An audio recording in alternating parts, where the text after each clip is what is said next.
Hello students, कैसे हो।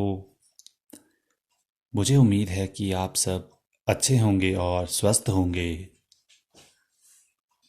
और जैसा कि हम सब जानते हैं कि हमारा चैप्टर चल रहा था जय प्रक्रम। और इस जय प्रक्रम चैप्टर में हमने अभी कल ही मानव परिसंचरण तंत्र और मानव हृदय के बारे में अध्ययन किया था। उसके बारे में जानकारी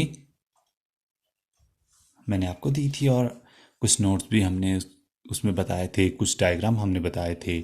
और इसी क्रम में हम मानव हृदय से संबंधित ही कुछ टॉपिक आगे पढ़ेंगे। तो आज का हमारा टॉपिक है मानव रुधिर या ह्यूमन ब्लड, या इसको हम रक्त भी कहते हैं।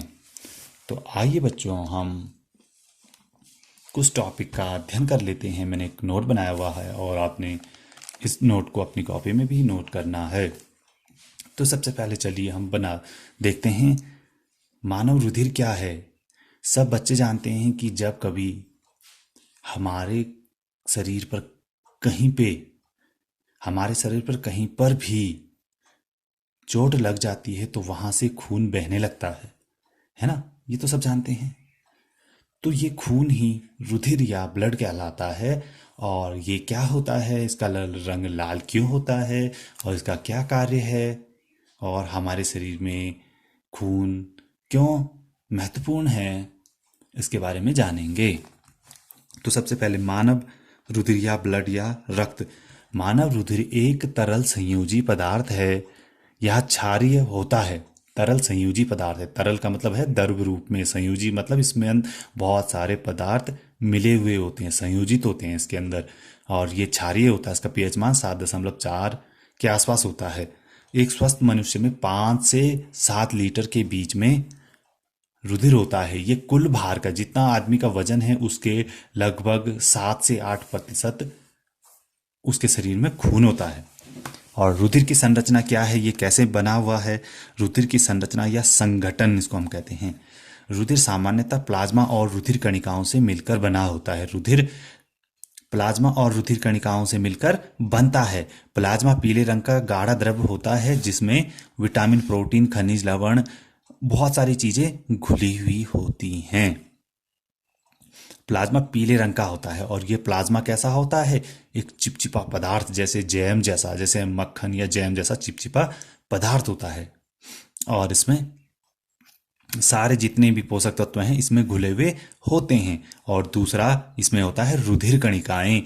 रुधिर कणिकाएं रुधिर का 40% भाग बनाती है। 40 से 45% भाग बनाती हैं। ये 55 से 60% भाग बनाता है प्लाज्मा, और रुधिर कणिकाएं 40 से 45% भाग बनाती हैं। रुधिर कणिकाएं 3 प्रकार की होती हैं। पहली है लाल रुधिर कणिका, दूसरी होती है श्वेत रुधिर कणिका, और तीसरी होती है रुधिर प्लेटलेट्स। तो आओ बच्चों, हम लाल रुधिर कणिकाओं के बारे में जानें। लाल रुधिर कणिकाओं का रंग कैसा होता है। लाल रुधिर कणिकाओं का रंग लाल होता है। इनका लाल रंग हीमोग्लोबिन के कारण होता है। लाल रुधिर कणिकाओं का लाल रंग उसमें उपस्थित हीमोग्लोबिन के कारण होता है। और हीमोग्लोबिन क्या है, हीमोग्लोबिन आयरन और ग्लोबिन प्रोटीन से मिलकर बना हुआ एक तत्व है, एक पदार्थ है, जिसमें ग्लोबिन प्रोटीन और हीम होता है। और हीम यानी कि आयरन के कारण ही रुधिर का रंग लाल होता है। और जब शरीर में आयरन की कमी हो जाती है तो शरीर में खून की कमी भी हो जाती है। यानी कि शरीर में हीमोग्लोबिन की मात्रा को नापकर हम शरीर में खून की मात्रा को नाप सकते हैं। तो लाल रुधिर कणिकाओं का जीवन काल लगभग 120 दिन होता है।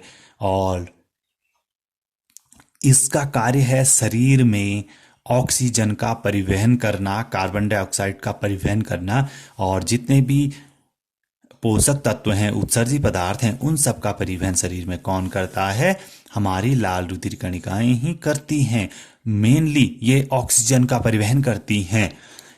जैसे ही हम सांस लेते हैं और ऑक्सीजन हमारे फेफड़ों में पहुंचती है और फेफड़ों से ये हमारे हृदय में पहुंचती है और हृदय में ये नसों के अंदर जो लाल रुधिर कणिकाएं हैं उनमें जो हीमोग्लोबिन है उसके साथ मिलकर ऑक्सी हीमोग्लोबिन बनाती है और ये लाल रुधिर कणिकाओं के माध्यम से शरीर की विभिन्न कोशिकाओं में पहुंच जाती हैं। और वैसे ही जब ये वापस शरीर में आती हैं शिराओं के माध्यम से, तो वहां से ये कार्बन डाइऑक्साइड अपने साथ जोड़कर वापस ले आती हैं हृदय में। अब इसके बाद आता है श्वेत रुधिर कणिकाएं। बच्चों मैं आपको बहुत शॉर्ट में पढ़ा रहा हूं क्योंकि ये वीडियो बहुत लंबा हो जाएगा और तब पढ़ाने का कोई फायदा ही नहीं रहेगा, इसलिए मैं इस वीडियो में आपको बहुत शॉर्ट तरीके से बता रहा हूं। अब आगे आएगा श्वेत रुधिर कणिकाएं। इनका रंग श्वेत होता है, सफेद होता है। इनका जीवन काल 48 से 72 घंटे होता है। यह हमारे शरीर की रोग प्रतिरोधक क्षमता को बढ़ाती हैं तथा रोगाणुओं से शरीर की सुरक्षा करती हैं। इनको हम मानव शरीर या शरीर का सुरक्षा गार्ड भी कहते हैं, क्योंकि ये हमारे शरीर की इम्यूनिटी यानी कि रोग प्रतिरोधक क्षमता को बढ़ाने का कार्य करती हैं। और जिन लोगों के शरीर में श्वेत रुधिर कणिकाओं की कमी हो जाती है वो अक्सर बीमार पड़ते हैं। तो यानी कि शरीर की इम्यूनिटी को बनाए रखने का काम कौन करता है? श्वेत रुधिर कणिकाएं करती है। हमारे शरीर के अंदर जितने भी सूक्ष्म जीव प्रवेश करते हैं, श्वेत रुधिर कणिका उनसे फाइट करती है, उनसे लड़ाई करती है और उनको मारकर हमारे शरीर को सुरक्षित रखती है। श्वेत रुधिर कणिकाएं दो प्रकार की होती हैं। एक होती है कणिका युक्त श्वेत रुधिर कणिका और दूसरी होती है बिना कणिका या कणिका मुक्त श्वेत रुधिर कणिका। और कणिका युक्त श्वेत रुधिर कणिका भी 3 प्रकार की होती है। पहली है वेसोफिल्स, दूसरी है इओसिनोफिल्स और तीसरी है न्यूट्रोफिल्स। यानी कि कणिका युक्त श्वेत रुधिर कणिकाएं 3 प्रकार की हैं, वेसोफिल, इओसिनोफिल और न्यूट्रोफिल। दूसरा है कणिका मुक्त श्वेत रुधिर कणिकाएं, ये 2 प्रकार की होती है, लिम्फोसाइट्स और मोनोसाइट्स। अब बच्चों हम आगे पढ़ेंगे रुधिर प्लेटलेट्स। बच्चों आप सब जानते हैं कि जब कभी हमारे शरीर में चोट लगती है तो शरीर से खून बहने लगता है और जब ये खून बहने लगता है तो उस प्रकार शरीर से बहुत खून बहकर शरीर में खून की कमी हो सकती है। परंतु हम देखते हैं कि जब कभी चोट लगती है, खून बहने के कुछ समय बाद वहां पर खून जमने लग जाता है और वहां पर खून का एक थक्का बन जाता है। तो बच्चों जब चोट लगती है तो रुधिर बहना प्रारंभ होता है और कुछ समय बाद वहां पर रुधिर प्लेटलेट्स आकर जमा हो जाती हैं और ये रुधिर प्लेटलेट्स कैल्शियम आयन और प्रोथ्रोम्बिन और थ्रोम्बोप्लास्टिन प्रोटीन के साथ मिलकर रुधिर को वहां पर जमाने का काम करती है। और रुधिर जिस प्रकार एक बर्तन में हम दूध रखते हैं, कुछ समय पश्चात वहां पर दही जम जाती है, तो उसी प्रकार जब चोट वाले स्थान पर रुधिर प्लेटलेट्स पहुंचती हैं तो वहां धीरे धीरे वो उस रुधिर को जमा कर देती है और वहां पर थक्का बना लेती है, जिस कारण वहां से जो रुधिर बह रहा होता है उसका बहना रुक जाता है। तो इसकी संख्या मानव शरीर में 3 से 3.5 लाख प्रति घन मिलीमीटर होती है। यह चोट लगने पर रुधिर का थक्का बनाने का कार्य करती है। तो ये तो था बच्चों रुधिर। अब आता है रुधिर वर्ग। रुधिर वर्ग की खोज 1980 में कार्ल लैंडस्टीन ने की थी। मनुष्य में 4 प्रकार के रुधिर वर्ग पाए जाते हैं।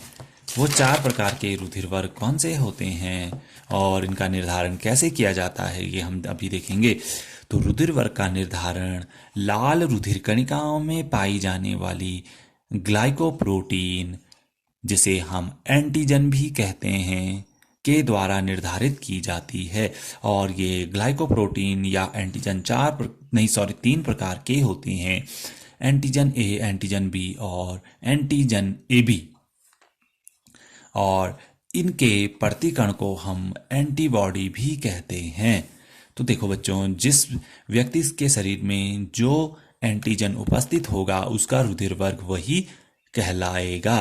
तो देखो बच्चों, मनुष्य में 4 प्रकार के रुधिर वर्ग होते हैं। रुधिर वर्ग ए इसमें एंटीजन ए होता है और एंटीबॉडी बी होता है। दूसरे में रुधिर वर्ग बी में एंटीजन ए बी होता है, एंटीबॉडी ए होता है।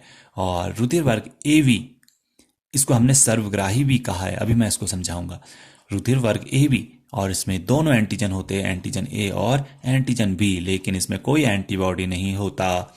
और चौथा है हमारा रुधिर वर्ग ओ, इसमें कोई एंटीजन नहीं होता, इसमें ए और बी दोनों एंटीबॉडी उपस्थित होते हैं।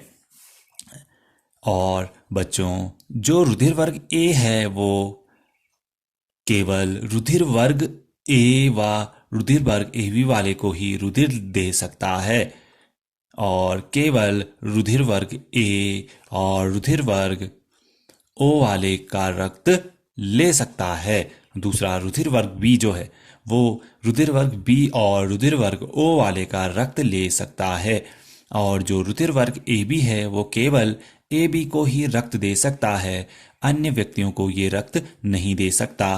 तो इसीलिए इस रुधिर वर्ग को सर्वग्राही रुधिर वर्ग भी कहते हैं। और चौथा है रुधिर वर्ग ओ, यानी कि इसको हम सर्वदाता कहते हैं। इसमें कोई भी एंटीजन नहीं होता, इसमें एंटीबॉडी ए बी दोनों उपस्थित होते हैं। तो जो रुधिर वर्ग ए बी है वो सर्वग्राही है, यानी कि सबका रक्त ग्रहण कर सकता है लेकिन किसी को रक्त दे नहीं सकता। और जो ओ है वो सभी समूहों को रक्त दे सकता है परंतु किसी का भी रक्त नहीं ले सकता, इसके लिए इसको सर्वदाता भी कहते हैं। यूनिवर्सल डोनर और यूनिवर्सल एक्सेप्टर, रिसीवर या एक्सेप्टर हम इसको कह सकते हैं। क्योंकि रुधिर, अगर किसी व्यक्ति के शरीर में रुधिर में जो एंटीजन ए है और एंटीबॉडी बी है वो सेम नहीं होना चाहिए। ये एंटीबॉडी और एंटीजन सेम नहीं होना चाहिए। अगर किसी के शरीर में एंटीजन ए है तो एंटीबॉडी ए उपस्थित नहीं होना चाहिए। अगर उसके शरीर में एंटीबॉडी ए चला गया तो क्या होगा, रक्त जम जाएगा और स्कंदित हो जाएगा और रक्त की मृत्यु हो जाएगी और व्यक्ति की भी उसके प्रकार मृत्यु हो जाएगी। तो ठीक है बच्चों, अगर इस टॉपिक में आपको कोई परेशानी होती है या कोई दिक्कत है या कोई चीज़ इसमें समझ में नहीं आ रही है तो आप मेरे कमेंट बॉक्स में कमेंट कर सकते हैं। और बच्चों, ये जो मेरा वीडियो है इसको अपने और फ्रेंड्सों के साथ ज़्यादा से ज़्यादा शेयर कीजिए और मेरे चैनल को सब्सक्राइब कीजिए ताकि आपके जैसे और स्टूडेंट जो क्लास 10th में पढ़ रहे हैं या और छोटी कक्षाओं में पढ़ रहे हैं उन तक ये वीडियो पहुंच सके और उनको मेरे वीडियो के माध्यम से थोड़ा बहुत कुछ जानकारी मिल सके। Thank you.